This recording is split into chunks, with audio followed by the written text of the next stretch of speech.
Pemirsa, senang berjumpa lagi dengan Anda.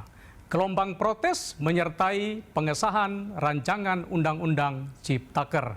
Mereka menilai rancangan undang-undang ini tidak berpihak kepada kepentingan buruh. Namun pemerintah berpendapat sebaliknya.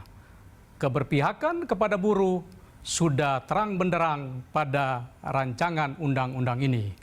Lebih lanjut tentang persoalan undang-undang ini, saya ajak Anda berbincang dengan Menteri Tenaga Kerja Ida Fauzia. Bu Ida, terima kasih banyak atas kesempatan ya. Sama-sama. Sangat kami hargai karena di tengah kesibukan meluangkan waktu untuk Berita Satu. Bu Ida, saya ingin memulai dulu dengan pendalaman soal upah ya Bu ya. Ini apa yang mendasari pemerintah menetapkan upah minimum kabupaten itu ditentukan berdasarkan angka inflasi dan pertumbuhan ekonomi? Yang pertama terkait dengan upah, saya perlu menjelaskan bahwa pemerintah tidak menghapus upah minimum. Jadi upah minimum itu tetap diatur di Undang-Undang Cipta Kerja ini.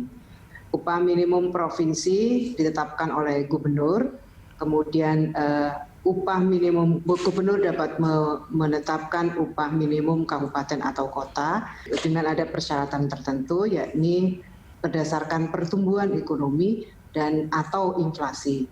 Jadi kan simpang siur tuh banyak berita yang mengatakan upah minimum dihapus, upah minimum kabupaten tidak ada. Ini yang saya kira tidaklah benar. Kemudian formulanya nanti akan diatur dalam peraturan pemerintah. Kita punya waktu secara bersamaan pemerintah menyiapkan draft peraturan pemerintahnya.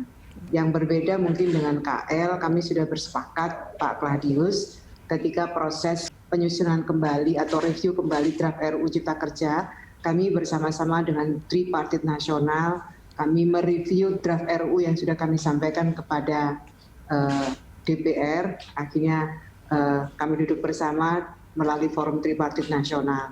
Kami juga bersepakat bahwa Tripartit ini akan mengawal dalam proses penyusunan RPP-nya.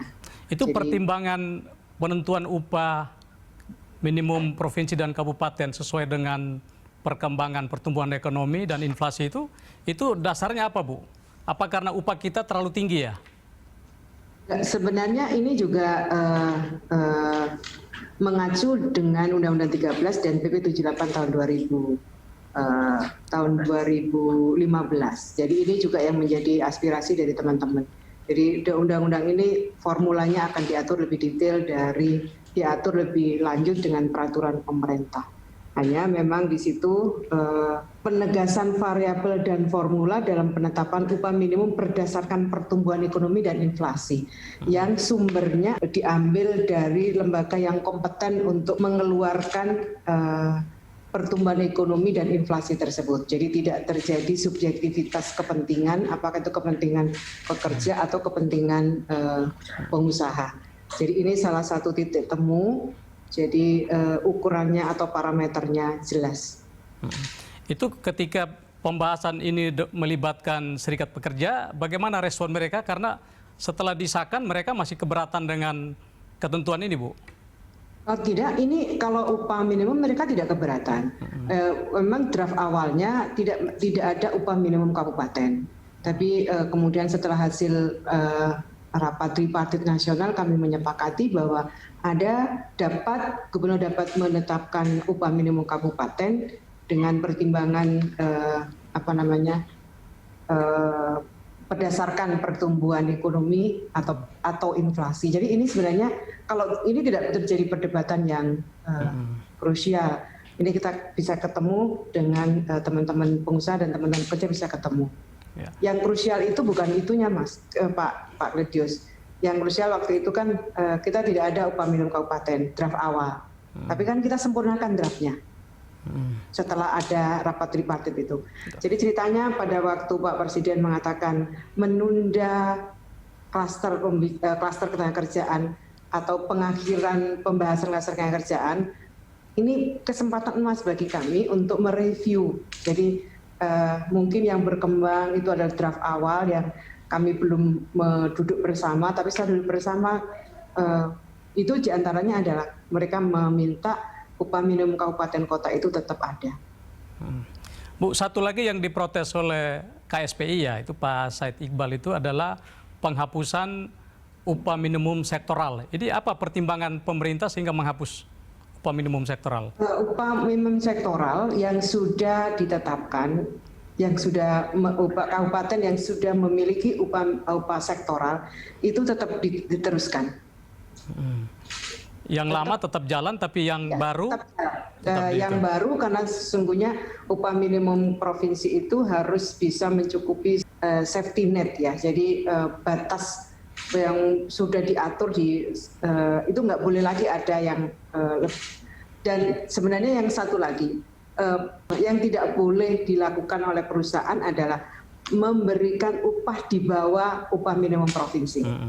Tapi kalau upah minimum di atas upah minimum provinsi itu silakan saja. Saya kira banyak perusahaan-perusahaan yang menghargai kompetensi terutama ya, kemudian upahnya di atas upah minimum provinsi. Dan itu banyak terjadi. Jadi prinsipnya tidak berarti upahnya harus sama semua, tapi berdasarkan kompetensi para pekerjanya, Bu ya? Ya, itu sebenarnya sudah berjalan ya, selama ini sudah berjalan. Tapi kita benar-benar menghargai bahwa ada kabupaten kota yang sudah menetapkan upah minimum upah sektoral itu tetap kita tidak kita hapus dan mengikuti upah minimum provinsi yang akan diatur di peraturan pemerintahnya nanti melalui dasarnya Undang-Undang Cipta Kerja ini. Ibu, kita lanjut di segmen berikut.